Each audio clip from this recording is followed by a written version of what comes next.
कळंब शहरात खोदकाम करीत असताना 10व्या शतकातील शिवलिंग आणि नंदीबैल सापडले आहे.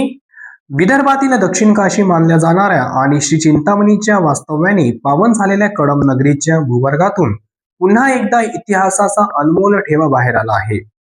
स्थानिक सारेवाडी लेआउटमधील खुल्या जागेत सावित्रीबाई फुले सभागृहाच्या बांधकामासाठी खोदकाम सुरू असताना काळ्या पाषाणातील अत्यंत सुबक आणि कोरीव शिवलिंग व नंदीची मूर्ती सापडली आहे.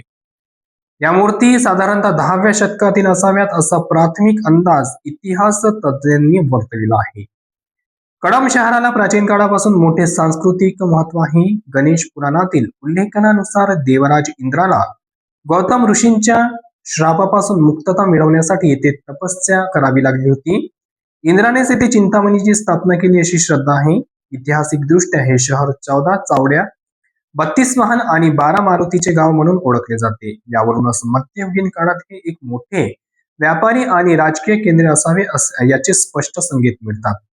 कापसाचा शोध कळंब नगरीत लागल्याचे पौराणिक दाखले दिले जातात. गुरुवारी खोदकामात सापडलेली शिवलिंगाची पिंड आणि नंदीची मूर्ती काळ्या पाषाणात कोरलेली असून त्यावर तत्कालीन शिल्पकलेचा प्रभाव दिसून येतो. तज्ञांच्या मते हे अवशेष यादवकालीन किंवा राष्ट्रकूट काळातील असू शकतात. या भागात जमिनीखाली मोठ्या प्रमाणात दगडी चिरे आणि नक्षीकाम केलेले अवशेष सापडत असल्याने येथे पूर्वी एखादे भव्य मंदिर संकुल असावे अशी दाट शक्यता वर्तवली जात आहे.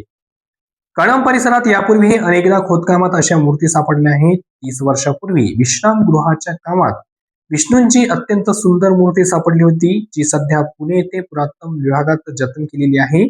तर 20 वर्षापूर्वी दत्तपूर्व मार्गावरील टेकडीवर विधवासिनी देवीची विलोभनीय मूर्ती एका गुरखाला सापडली होती.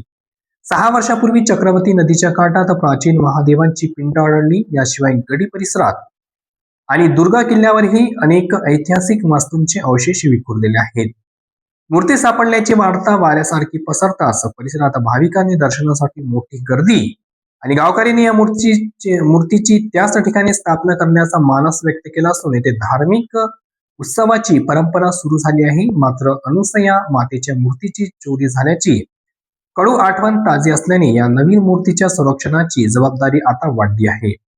कळंबचा हा परिसर पुरातत्व विभागाने अनधिकृत उत्खननाखाली आणल्यास विदर्भाच्या ऐतिहासिक अनेक हरवलेली पाने पुन्हा उजेडात येऊ शकतात अशी भावना इतिहासप्रेमींनी व्यक्त केली आहे.